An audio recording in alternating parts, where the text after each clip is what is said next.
My name's Noah. I'm 21, and up until Thanksgiving dinner last year, I thought I just got the short end of the stick in life. You know the type: student loans piling up like a game of Jenga, part-time job at the campus coffee shop, duct-taped sneakers, microwave noodles 5 days a week. I wasn't bitter, not really. I figured life was just tough and my parents did what they could. I never expected anything handed to me. But that night rewrote everything I thought I knew about my family. And it started with one sentence from my grandpa. Thanksgiving has always been a bit of a circus in our family. My mom's side is loud, dramatic, and allergic to minding their own business. But this year, it was my dad's side hosting, which usually meant things stayed calmer, more polite. Grandpa always carved the turkey like it was a ritual, and Grandma passed around her famous cornbread while pretending not to notice my cousin's sneaking extra helpings. It was normal. I was home from college for the weekend, already dreading the midterms waiting for me when I got back. I remember sitting next to my little cousin Mason, who was too distracted by his mashed potatoes to talk much. My parents were across the table, chatting with my uncle and aunt like everything was fine, like they hadn't ignored most of my texts that semester. We were halfway through dinner when Grandpa raised his glass in a toast, something he only did when he was in a particularly sentimental mood. "To family," he said, voice shaky but warm, "and to seeing our kids grow into something we can be proud of." People murmured their agreements, clinked glasses. Then he looked right at me and said it. "And Noah, glad to see you're putting the college fund to good use." Everything around me paused. Forks froze midair. My heart thudded once, then again, faster. I blinked. What fund? That's when I saw it. My dad choked on his drink, spluttering into his napkin. My mom's face drained of color so fast it was like someone pulled the plug. My aunt's eyes darted toward them, and even Mason stopped chewing. Grandpa frowned. "The college fund we set up when you were born. You didn't know?" And then, like a nail driven into the silence, Mason, sweet, oblivious little Mason, looked up at me and whispered, "Wait, you didn't know?" I didn't say anything. I couldn't. It felt like someone had punched me in the gut. I turned slowly to my parents, but neither of them met my eyes. My mom picked at her peas like they were suddenly fascinating. My dad reached for his wine glass again. "Noah," Grandpa said, clearly confused, "hasn't the fund been helping with your tuition? We've been putting money in it for years. Every birthday, every Christmas, even when things got tight." I swallowed hard. "No one ever told me about a fund," I said, quieter than I expected. At that, Grandma's lips parted like she wanted to speak, but didn't know where to start. Aunt Julie leaned in slightly, eyebrows raised, her fork resting on her plate. "Wait, so who's been managing it?" That was when things started to unravel. My dad cleared his throat. We didn't think he needed to know," he said, eyes still on his plate. "You didn't think I needed to know I had a college fund?" My voice cracked on the word had. "We used it," my mom said quickly, her voice tight. "For the house, and bills, and emergencies. We thought it was best." Grandpa's face turned from confusion to something else. Something cold. "What do you mean you used it?" My dad shot him a look, then turned to me. "Noah, we were struggling. The recession hit hard. The roof was leaking, and your brother needed braces." "My brother?" I snapped, cutting him off. "The one who didn't even go to college." "It was all for the family," my mom said, her voice rising.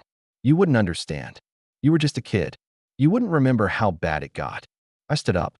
My chair screeched against the floor. Every eye at the table was on me. "You could have told me. You let me take out loans. You let me work 20 hours a week on top of classes. I thought we just didn't have the money. I thought I was doing the right thing, working hard, not asking for help. And the whole time, you were sitting on my college fund." "It wasn't like that," my dad said, but he didn't sound convinced. "You're making this a scene." I laughed, bitter, sharp. "Oh, I'm making a scene? You lied to me for years, and I'm the problem." Grandpa turned to them, his voice quiet but firm. "That money was never meant for you two. It was Noah's. We made that clear." "Well, maybe if you hadn't insisted on putting it in our names," my mom began, but she stopped when she saw the look on Grandpa's face. "Because we trusted you," he said. "Because we thought you'd do right by your son." The table was dead silent. My cousins looked anywhere but at me. Even Mason kept his head down now. My aunt looked uncomfortable, and my uncle? He slowly leaned back in his chair, lips pressed tight. I sat back down, not because I wanted to stay, but because my legs were shaking. How much was in it? I asked, looking at Grandpa. He hesitated. About 40,000 by the time you turned 18. Probably more. We kept adding to it. 40,000. 40,000. That could have wiped out every loan I had. Covered books, housing, maybe even let me breathe for once. I stared at my parents. My mom looked like she might cry, but I didn't care. My dad looked angry, but not ashamed. Just cornered. We did what we had to do, he muttered. No, I said, my voice low. You did what was convenient for you. Grandma finally spoke, her voice barely above a whisper. We need to talk about this. All of us. But I wasn't listening anymore. I was already pulling out my phone, my fingers moving almost on instinct. Not to make a scene, not to post some angry rant, just to pull up something I'd been sitting on for a while. Something I'd kept buried, figuring it wasn't worth sharing. Until now. And as I opened the document I'd been holding onto for months, the one with every cent I'd scraped together, every scholarship I'd fought for, and a little bonus I'd gotten from the startup I'd interned at over the summer, I saw my dad glance at the screen and freeze. He knew what it was, or at least what it meant, but I wasn't ready to say it out loud. Not yet, because the truth, that was just the beginning. I didn't sleep that night. After the dinner ended in a messy, silent exodus, with Grandma quietly ushering everyone toward dessert like sugar might patch the cracks in our family, I packed my things and drove back to my college apartment early. I left a note for Grandpa thanking him for dinner and for telling me the truth, even if he didn't mean to. The silence in my car on the drive back was louder than anything said at the table. I kept thinking about Mason's face when he whispered, "You didn't know?" The innocence of it. The sheer weight that sentence carried without even trying. It wasn't just about money anymore. It was about trust. About my entire childhood being edited, revised, and narrated by two people who saw me as a resource, not a son. That document I'd pulled up? It was a breakdown of everything I'd earned and saved since I turned 18. Scholarships, stipends, job wages, freelance gigs, anything I could hustle. I had been so proud of it, too. I remember sitting in my tiny apartment at 2 a.m. once, calculating whether I could afford a new pair of shoes or if that money was better spent on groceries. I chose ramen and used duct tape on the soles. My parents, apparently, chose braces for my brother. And that bonus from the startup? What they didn't know was that I wasn't just an intern anymore. 2 weeks before Thanksgiving, the company offered me a full-time position after graduation. High salary, signing bonus, stock options. They told me they were grooming me for leadership within 2 years if I kept up my pace. I'd been waiting to tell my parents when I got home, waiting for a moment when I thought they'd be proud. Now I wasn't sure I wanted them to know at all. The next few days were quiet. Too quiet. I didn't hear from my parents. Not a call. Not a text. Grandma messaged me once, just a simple, thinking of you. Love you. I stared at it for a while before typing, thanks. I'm okay. And then deleting it. I didn't respond. I didn't know how. But then the messages started coming. First from my mom. Mom, Noah, we should talk. Can we please meet before you go back? Then my dad. Dad, you're being immature. This is more complicated than you think. Call me. Then, oddly, from my uncle. Uncle Dan, hey. Just want you to know I had no idea about the fun stuff. That's messed up. I'm here if you want to talk. I didn't reply to any of them. Not yet. Instead, I did something that made my hands shake. I contacted the bank listed on the trust fund documentation Grandpa had mentioned. It took a bit of digging, a few forwarded emails from Grandma once she realized how serious I was, and a polite but firm phone call with a confused advisor who couldn't understand how the beneficiary of a fund didn't know it existed. When they confirmed that the fund had been drained over the course of 7 years, and that every withdrawal had been authorized by my parents, I felt sick. There it was. Paper trail. Hard numbers. Names. They didn't even try to hide it. I asked if there was anything I could do. The advisor paused before saying, "You'll want to speak to a lawyer. This might fall under misappropriation, especially if the fund was designated specifically for your education." So I did. I made an appointment with a campus legal aid rep, brought them everything. The fund documentation, the bank statements, my own financial history, even printed out emails from Grandpa over the years mentioning adding something extra for your future that I'd always brushed off as vague birthday stuff. The rep looked at me for a long time and said, "Noah, they might have committed a felony." I didn't want to believe it. Still didn't. These were my parents. They tucked me in. They taught me to ride a bike. They bought me a Lego set after my tonsil surgery. And now they were people I might have to take to court. That weekend, I went radio silent. Didn't answer calls. Didn't post online. I needed space. Needed time to think. But the silence only made them louder. On Sunday night, there was a knock at my apartment door. I opened it to find my dad standing there. He looked tired, like he hadn't slept either. "Can I come in?" I didn't move. "I just want to talk." Still, I said nothing. Then he sighed. "Fine. I'll talk. You listen."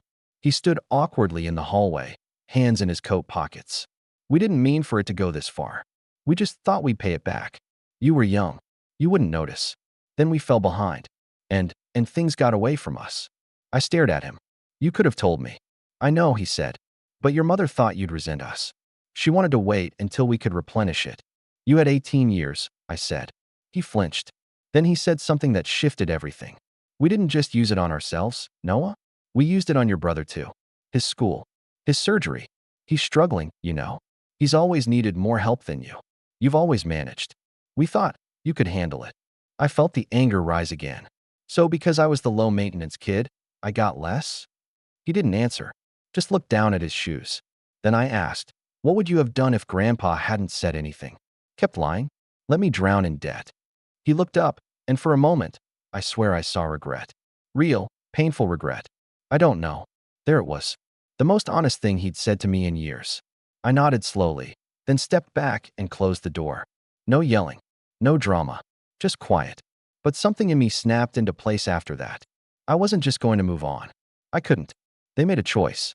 Now it was my turn. I didn't sleep that night either.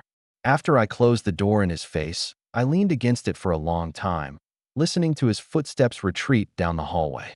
I expected to feel some kind of satisfaction, some weight lifted off my chest. But I didn't. My stomach churned. Not with doubt. No, I was sure of what they did. But with grief. The kind that crawls in when you finally see your parents not as guardians, but as deeply flawed people who chose themselves over you. The next morning, I got a text from my mom. Just 4 words. "We're so sorry." I didn't reply. I went to class. Pretended to take notes. Pretended to listen. But my mind kept playing the same loop.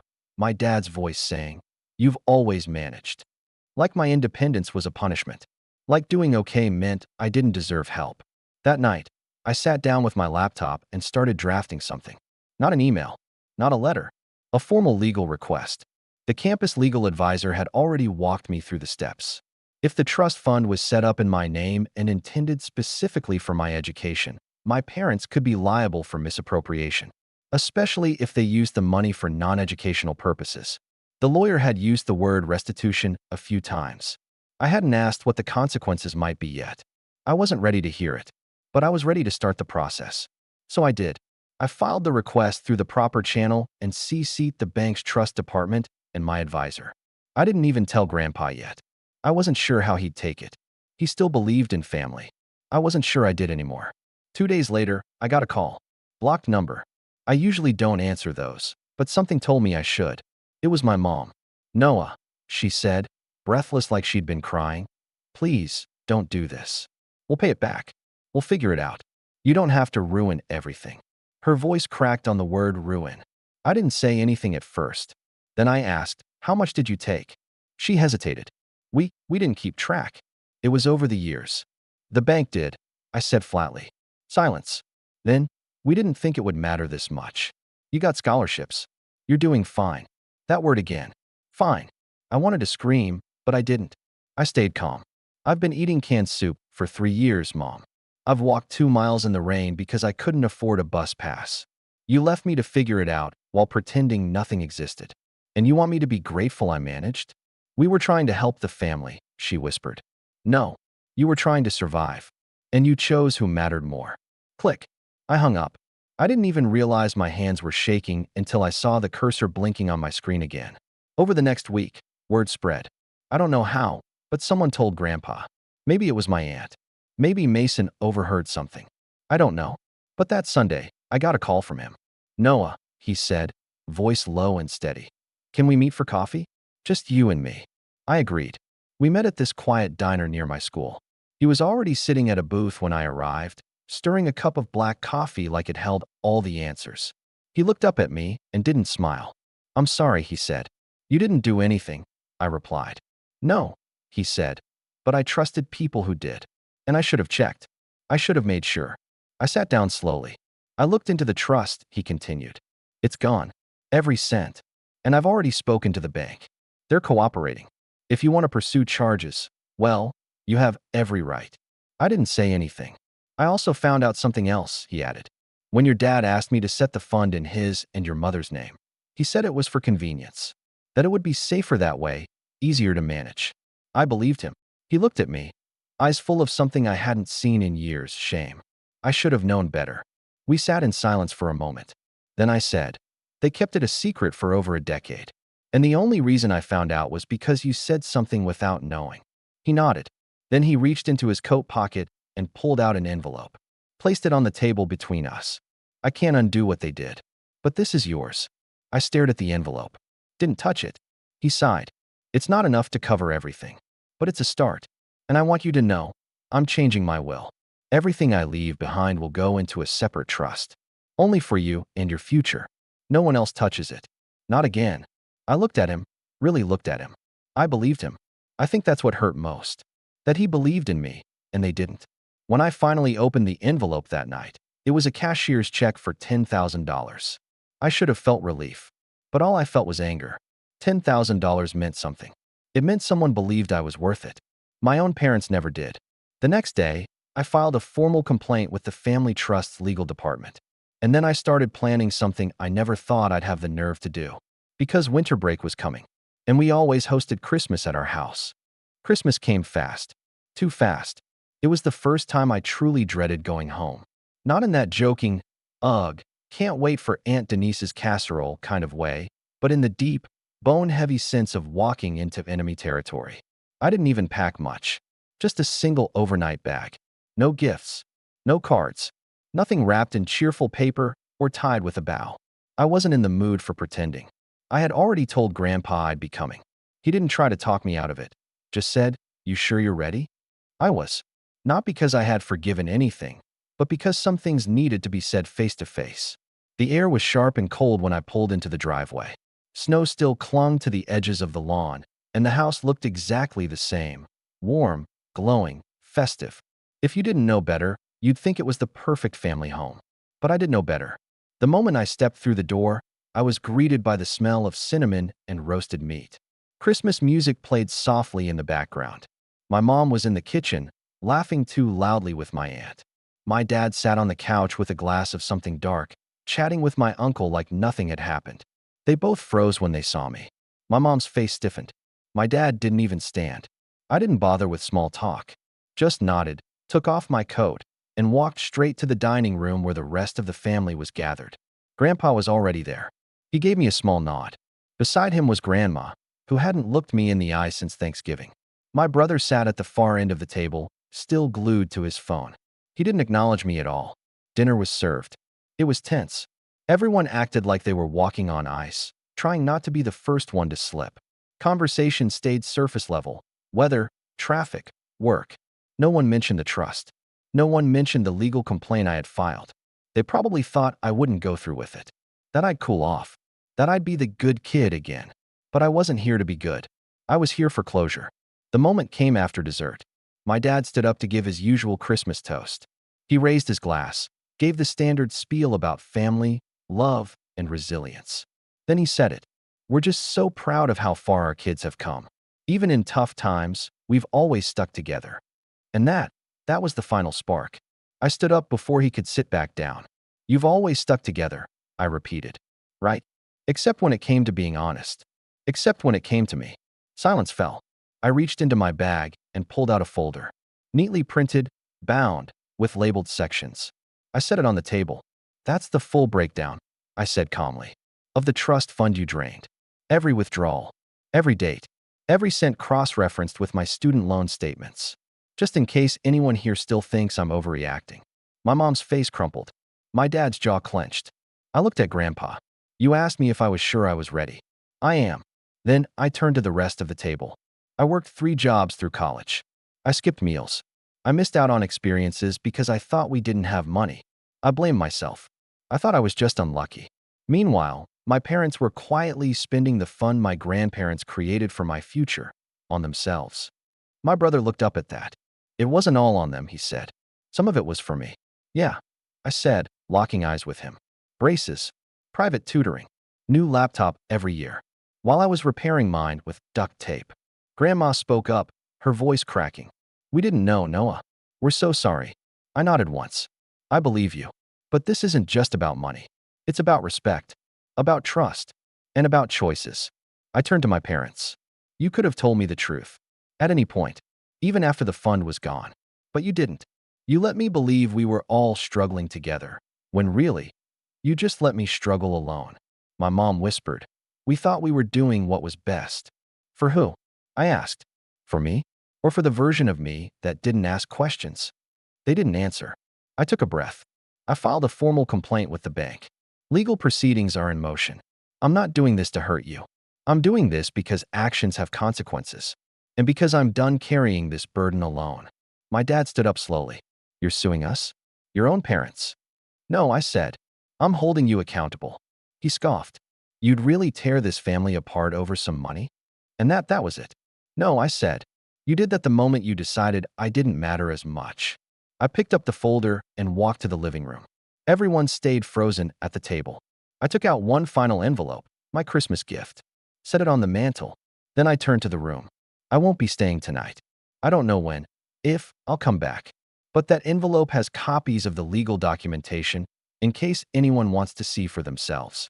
And a letter explaining everything, just so no one can say they didn't know. My mom was crying now. My dad just stared at the wall. Grandpa stood up and walked over to me. You don't have to do this alone, he said quietly. You have more family than you think. I nodded. I know. Thank you. He hugged me, the only one who did. Then I walked out of the house, into the snow-covered night. No one followed me. A week later, I got a letter from the bank confirming the investigation had begun. If fraud or misappropriation could be proven, and all signs pointed that way, my parents might be required to repay the full amount or face civil penalties. I didn't celebrate. It didn't feel like a win, just a necessary reckoning. But what I did do, finally, was pay off part of my student loan. With the check Grandpa had given me, I transferred the rest to a new account, under my name only. I graduated the following spring with honors. Got my first paycheck from the startup 2 months later. Moved into a new apartment. Bought myself a decent pair of shoes, no duct tape. As for my parents, I don't know. We haven't spoken since Christmas. But sometimes, I catch myself thinking about that night. The moment my grandpa said, glad you're enjoying the college fund. The way everything cracked open from there. And I realize, it wasn't the loss of money that hurt the most. It was the loss of belief. The realization that the people who were supposed to protect me didn't. But I'm still standing. And I finally know what I'm worth. Not because of a trust fund, but because I stopped trusting the wrong people and started trusting myself.